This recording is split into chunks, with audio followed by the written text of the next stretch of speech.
The behavior that makes people test you is not weakness in the obvious sense. It is not speaking softly. It is not being kind. It is not having a good heart. The behavior that makes people test you is showing, again and again, that your limits can be moved.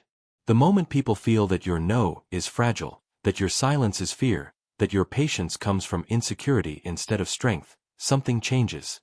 They begin to push. A little at first, then more. And what hurts the most is that it happens so often, so quietly, that many people do not even realize they are teaching others how to disrespect them. That is the difficult truth.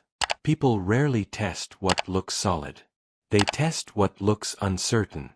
They test what apologizes for existing. They test what explains too much, tolerates too much, forgives too fast, and stays quiet when something inside already said, "This is not right." And maybe that is why this pain feels so personal. Because deep down, you know the problem is not only what others are doing. The real pain comes from realizing how many times you betrayed your own clarity just to avoid conflict, rejection, or discomfort. You can feel this in everyday life. Someone interrupts you once, and you let it pass. Someone crosses a line, and you laugh it off. Someone speaks to you with a tone that already feels wrong, and instead of correcting it, you try to be mature, but what you call maturity is sometimes only fear dressed as calm. Then the pattern grows. Not because people are blind, but because people observe what you allow more than what you say. They study your reactions. They notice where you bend. They notice what makes you uncomfortable. They notice how much pressure it takes before you finally speak. And when they learn that you will stay silent to keep the peace, many of them will use that silence against you. This is why so many people feel disrespected without understanding why it keeps happening. They think, "I'm a good person. I try not to hurt anyone. I stay humble. I avoid drama. Why do people keep testing me?" And the answer is painful because it is simple. Being good does not protect you if your goodness has no structure. A good heart without boundaries becomes an invitation. A calm personality without firmness becomes permission. A generous spirit without self-respect becomes easy to exploit. The Stoics understood something most people learn too late. Peace does not come from avoiding friction. Peace comes from being aligned within yourself. Marcus Aurelius did not teach surrender to other people's impulses. He taught self-command. Seneca did not admire the person who pleased everyone. He admired the person who remained steady under pressure. Epictetus did not tell you to become cold. He told you to stop giving your inner life to the hands of anyone who wanted to provoke, manipulate, or control it. And that matters because when people test you, what they are really testing is not your personality. They are testing your relationship with yourself.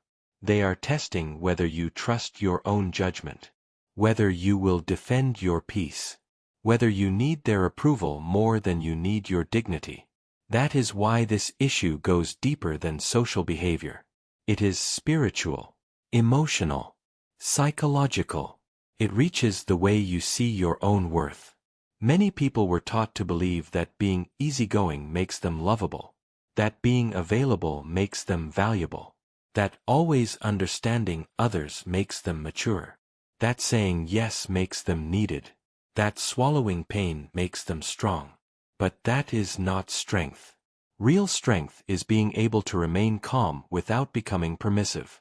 Real strength is being kind without becoming soft where it matters.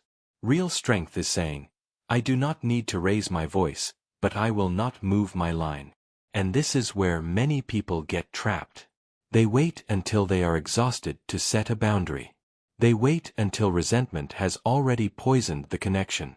They wait until the disrespect becomes unbearable. Then when they finally react, it comes out with emotion, frustration, and accumulated pain. And because they stayed silent for too long, the other person acts surprised. Sometimes they even act offended. Sometimes they say, "Why are you making this such a big deal?" But it feels like a big deal because it is not about one moment. It is about the 20 moments before that one. The moments when you knew. The moments when your body tightened. The moments when your mind said, "Speak now," and you did not. This is why Stoic discipline begins long before the conflict. It begins in the private moment when you notice yourself abandoning your truth to be accepted. It begins when you catch the urge to explain yourself too much. When you feel the impulse to soften your own standards so other people stay comfortable. When you notice that you are smiling while something in you feels humiliated. Those are not small moments. Those are the moments that shape your life. Because every time you ignore your own inner signal, you send a message to yourself. My discomfort does not matter. My limit does not matter. My truth can wait. And once you teach yourself that, do not be surprised when others learn the same lesson from your behavior. That is why the problem is not only external. The deeper issue is internal inconsistency. You say you want respect, but you negotiate your standards. You say you want peace, but you keep entertaining what disturbs you. You say you are tired of being tested, but part of you is still afraid of what happens when you stop being so easy to access, so easy to pressure, so easy to guilt. And that fear is understandable. Because the moment you become firm, some people will call you different. Some will say you changed. Some will say you became cold. But what they often mean is this: you are no longer as easy to control as before. Read that again in your own mind. Sometimes the discomfort you feel when setting a boundary is not a sign that you are doing something wrong. Sometimes it is the exact proof that you are finally doing something necessary. If this reflection is reaching something real in you, take a moment to subscribe to the channel and leave a like. Not for the algorithm alone, but because some messages arrive at the exact moment a person is ready to stop betraying themselves, and maybe this is one of those moments for you. The truth is, people do not always test you because they hate you. Many times they test you because human nature moves toward what is unguarded, toward what is available without effort, toward what does not resist. This is not always evil. Sometimes it is just instinct, lack of discipline, lack of awareness. But whether it is intentional or unconscious, the result is the same. If you do not protect your peace, someone will eventually use your openness as convenience. And that is why this cannot be solved by becoming harder on the outside while staying uncertain on the inside. A lot of people try to fix this by changing their tone, their image, their attitude. They become more distant, more intimidating, more emotionally unavailable. But that is not mastery. That is armor. And armor is heavy. Stoic wisdom asks for something deeper, not a performance of strength, but the cultivation of real inner solidity. A kind of stillness that does not beg to be understood. A kind of clarity that does not shake every time someone disagrees. A kind of self-respect that does not need to announce itself loudly because it is already present in every decision. When you reach that state, something subtle changes. You stop answering every provocation. You stop rushing to prove your intentions. You stop over-explaining your boundaries as if they need permission to exist. You stop negotiating with what clearly drains your spirit. And people feel it. Not because you become aggressive, but because your energy no longer asks, "Will you still accept me if I protect myself?" It simply says, "This is where I stand." That is powerful. Quietly powerful. And it is rare because most people spend their lives trying to manage the reactions of others instead of mastering their own position. They keep adjusting themselves to avoid disapproval. They keep shrinking their truth to stay liked. They keep calling it peace when it is really self-abandonment. But there is no peace in self-abandonment. Only delay. Only silent resentment. Only the slow erosion of dignity. So the question is not only, why do people test me? The deeper question is, what have I been showing them about how I treat myself? That question changes everything. Because it takes you out of helplessness. It returns power to where it belongs. Back to your choices. Back to your standards. Back to the quiet moment before the next compromise, when you finally decide that your inner life is no longer available for negotiation. And once that decision becomes real, the entire pattern begins to break. What keeps this cycle alive is not only what others do. It is the habit of doubting yourself in the exact moment when clarity is most needed. That is where the real damage happens. Not when someone pushes against your limit, but when you feel that push and immediately begin questioning whether your limit was valid in the first place. You feel uncomfortable, but then you tell yourself you are overreacting. You feel disrespected, but then you tell yourself maybe it was not that serious. You feel used, but then you tell yourself maybe you should be more understanding. And in that hesitation, your inner authority becomes weaker. This is how people end up living against their own instincts. Not because they are blind, but because they have trained themselves to distrust the signal that tries to protect them. They do not ignore disrespect because they cannot see it. They ignore it because they are afraid of what honoring that truth might cost. It might cost approval.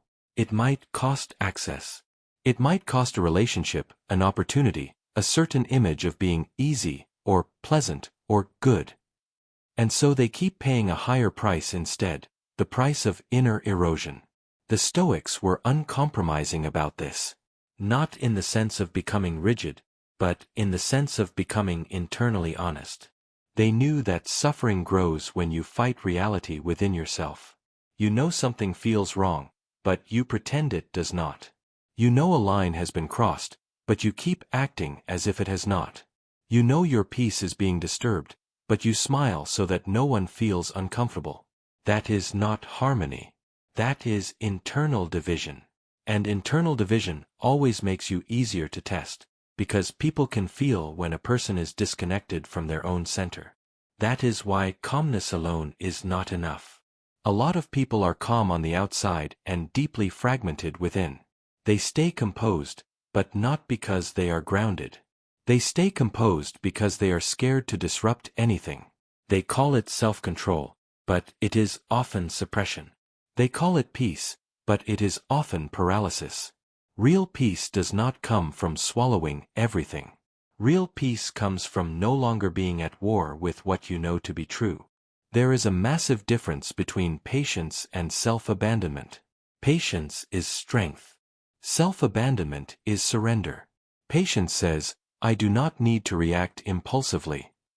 Self-abandonment says, I will stay silent even when my dignity is being reduced.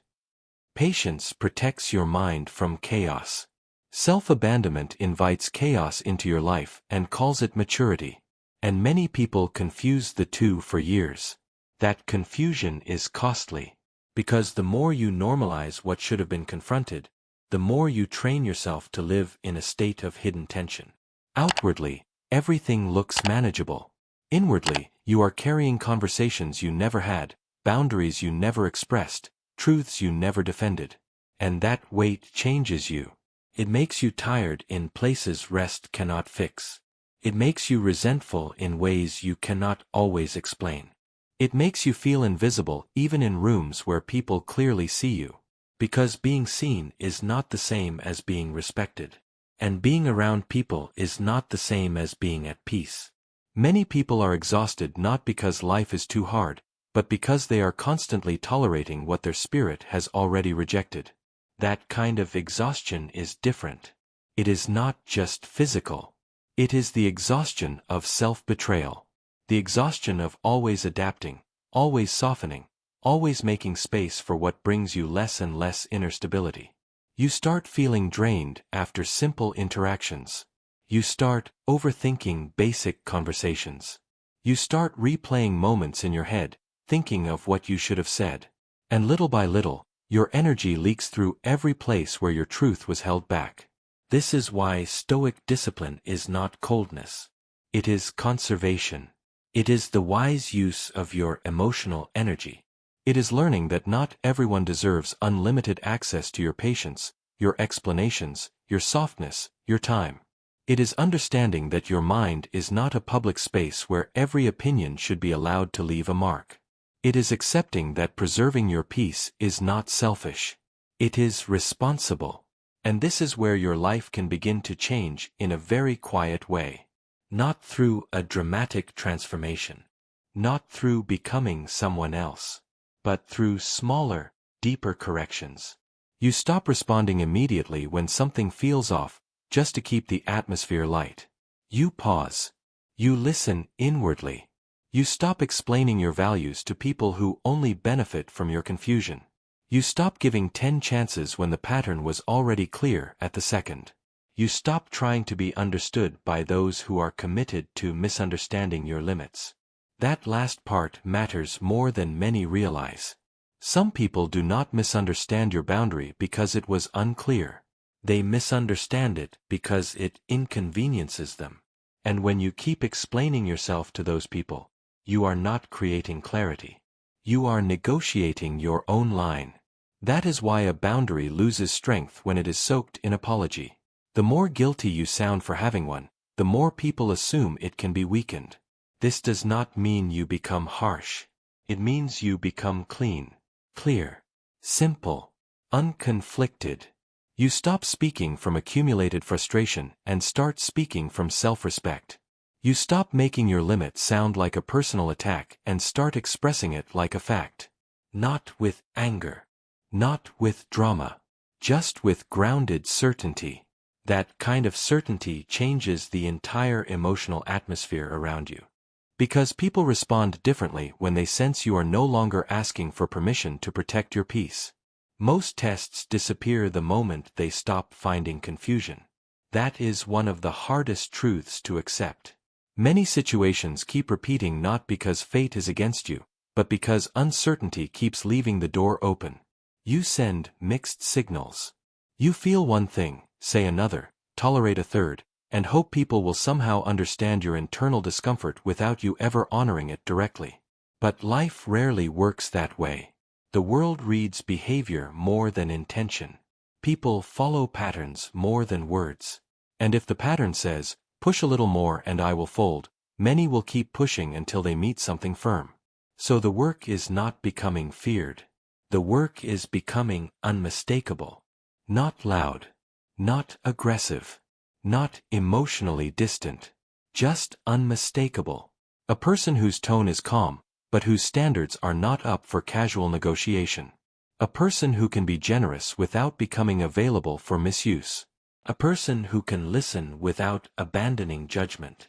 A person who does not need conflict, but also does not run from necessary discomfort. This is maturity in its deepest form. Not endless tolerance. Not emotional numbness. Not spiritual language used to excuse passivity. True maturity is knowing when gentleness is enough and when firmness becomes an act of self-respect. It is understanding that some lessons in life are not learned through reflection alone. Some are learned the moment you stop allowing what you have spent too long enduring. And yes, this will feel unfamiliar at first. Because for a long time, your identity may have been built around being the one who absorbs, adapts, understands, forgives, waits, and carries more than necessary. People may even praise that version of you. They may call you patient, selfless, easy to be around. But be careful. Not all praise is healthy. Sometimes people celebrate the version of you that asks for the least and tolerates the most. Sometimes they love your light only when it costs you something. Sometimes what they call your kindness is actually your lack of resistance. That realization can hurt. But it can also free you. Because the moment you see it clearly, you no longer need to keep earning belonging through self-reduction. You no longer need to shrink your standards to stay connected. You no longer need to hand out unlimited understanding while receiving very little care in return. You begin to understand that protecting your inner order is not rejection of others. It is loyalty to what is highest in you. If this part of the reflection is touching something honest inside you, leave a like and stay with the message until the end. And if one sentence here feels like it exposed something you have been living quietly, write one word in the comments that names what you are finally ready to stop tolerating. Because that is where change begins. Not when the world becomes kinder. Not when everyone suddenly respects your limits. But when you stop treating your own clarity as optional. When your inner voice is no longer the first thing you silence. When your peace stops being the thing you sacrifice to keep every door open, then something profound happens. You become harder to test, Not because you turned into stone, but because you finally became aligned. Alignment changes everything because it removes the hidden invitation that confusion sends into the world. When you are divided inside, people feel it. They may not say it out loud.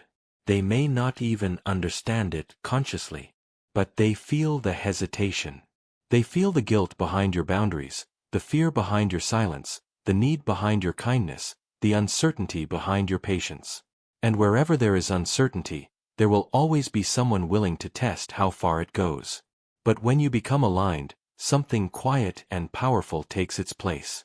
You stop needing to convince people that you deserve basic respect. You stop performing calm while chaos grows inside you. You stop giving your energy to every challenge, every pressure, every subtle attempt to pull you away from yourself. You begin to understand one of the deepest Stoic lessons. Not everything deserves a response, but everything reveals something. And what it reveals most of all is whether you still belong to yourself. That question matters more than people think. Because many lives are not destroyed by one dramatic event. They are slowly weakened by daily compromises. Small betrayals. Small silences. Small moments where a person knows what should be said, what should be refused, what should be protected, and still chooses comfort over truth. Not because they are weak in character, but because they are tired, afraid, attached, or simply too used to abandoning themselves to notice it anymore. This is why the work is so deep. You are not just changing how you deal with other people. You are changing the way you stand inside your own mind. You are changing the way you interpret discomfort. For a long time, discomfort may have felt like a sign to retreat. A sign that you should soften, adjust, explain, or surrender. But maturity teaches something different. Sometimes discomfort is not danger. Sometimes it is growth. Sometimes it is the exact feeling of becoming someone who no longer participates in their own diminishment. And that process is rarely loud. It may look like fewer words. It may look like not rushing to answer. It may look like no longer over-explaining your intentions. It may look like letting people be disappointed without making their disappointment your moral burden. It may look like silence, but not the old silence. The silence of fear, the silence of confusion, the silence that trembles. A different silence. The silence of inner order. The silence of someone who does not need to react to prove strength, and does not need to collapse to prove kindness. That kind of silence has weight. And when you develop it, you begin to notice something important. Many of the people who used to test you were never responding to your essence. They were responding to your availability, to your flexibility, to your willingness to keep the peace at your own expense. Once that changes, the dynamic changes. Some people will step back. Some will adjust. Some will disappear. And even though that may sting at first, it is often a form of truth entering your life. Because not everyone was connected to you. Some were only connected to your access, your patience, your tolerance, your emotional labor. Once the unlimited access ends, so does the illusion. That can feel lonely for a moment. Very lonely, sometimes. Because whenever you stop overextending yourself, you begin to see more clearly who actually valued you and who only benefited from your lack of boundaries. But that loneliness is not failure. It is a transition. It is the space where false closeness begins to fall away, making room for something more honest, more mutual, more peaceful. Seneca understood that peace has a price, and that price is clarity. Not everyone can enter the life of a person who has decided to live with internal order. Not every habit can remain. Not every relationship can continue in the same form. Not every conversation deserves the same energy. Once you understand that, you stop calling every loss a tragedy. Some losses are correction. Some endings are protection. Some distances are the first signs that your soul is finally refusing what your fear used to accept. And maybe that is what has been missing for so many people. Not more confidence in the external sense. Not better image. Not better phrases. Not better strategies to appear strong. What has been missing is reverence for the inner voice that says, "This is enough. This is not right. This is costing me too much peace. This is where I stop." That voice is sacred, but most people have spent years talking over it. They silence it with politeness, with overthinking, with guilt, with hope that things will change on their own, with the desire to be seen as understanding, mature, evolved, compassionate.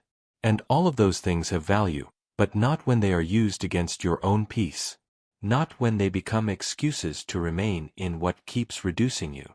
Not when they teach others that your spirit can be stretched endlessly without consequence. The Stoic path is not about becoming untouchable. It is about becoming governed from within. That is different. Very different. An untouchable person tries to escape life. A governed person can move through life without being ruled by every pressure around them. That is why Stoicism is not emotional withdrawal. It is emotional discipline. It is saying, I will feel what I feel, but I will not let fear make my choices for me. I will remain open, but not undefended. I will remain kind, but not available for disrespect. I will remain calm, but not confused. Once that truth settles into you, the need to be constantly understood begins to weaken. And that is freedom. Because one of the reasons people keep getting tested is that they want too badly for everyone to agree with their boundary before they honor it. They want validation first. They want permission first. They want the other person to admit fault, to see their pain, to acknowledge the line that was crossed. But your clarity cannot depend on someone else's awareness. Your peace cannot be delayed until other people become more considerate. Your dignity cannot remain on hold while you wait for perfect understanding. Sometimes the deepest self-respect sounds like this. You do not have to agree, but this still stands. There is power in that. Not theatrical power. Not the power of domination. A cleaner power. The power of someone who is no longer fighting themselves. And when that happens, you stop leaking energy into places that do not deserve it. You stop turning every difficult interaction into an internal crisis. You stop carrying people in your mind long after they have left the room. You stop needing to decode every shift in their tone, every subtle sign of approval or rejection, because your center is no longer living in their hands. That is one of the most beautiful transformations a person can experience. To no longer be so easily moved by what is unstable. To no longer hand your nervous system to every opinion. To no longer confuse attention with respect. To no longer confuse tolerance with virtue. To no longer confuse self-erasure with love. Because that confusion has stolen peace from many lives. And maybe, as you hear these words, you can recognize where it has stolen peace from yours. Maybe in the conversations where you smiled while feeling diminished. Maybe in the moments when you said yes while your entire body wanted to say no. Maybe in the relationships where you kept offering understanding, hoping reciprocity would eventually appear. Maybe in the habits of explaining yourself to people who had already shown that clarity was never the issue. Maybe in the quiet sorrow of realizing that you have been trying to earn the kind of respect that can only begin when you respect your own limits first. If that recognition is happening in you now, stay with it. Do not rush past it. And if this reflection has met you in a real place, subscribe to the channel, leave your like, and let this message remain with you a little longer. Sometimes one clear truth, heard at the right time, can interrupt a pattern that has been repeating for years. The pattern breaks when you stop negotiating with your own awareness. It breaks when you stop calling every inner warning overthinking. It breaks when you stop making excuses for what consistently disturbs your spirit.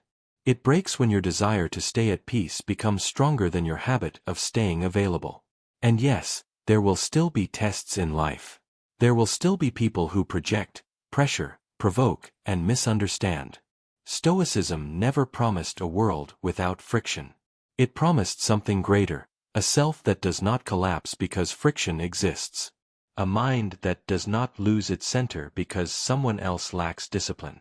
A heart that can remain open without becoming naive. A life that is no longer shaped by every force that tries to enter it. That is real power. Not controlling others. Not silencing others. Not winning every interaction. But controlling the threshold of your own inner world. Knowing what enters. Knowing what stays. Knowing what no longer belongs. And once you begin living that way, people may still test you from time to time, but the result will not be the same. Because what they meet now is not hesitation. Not hidden fear. Not a person asking for permission to have standards. What they meet is presence. Clarity. Self-respect. And those things are felt long before they are spoken.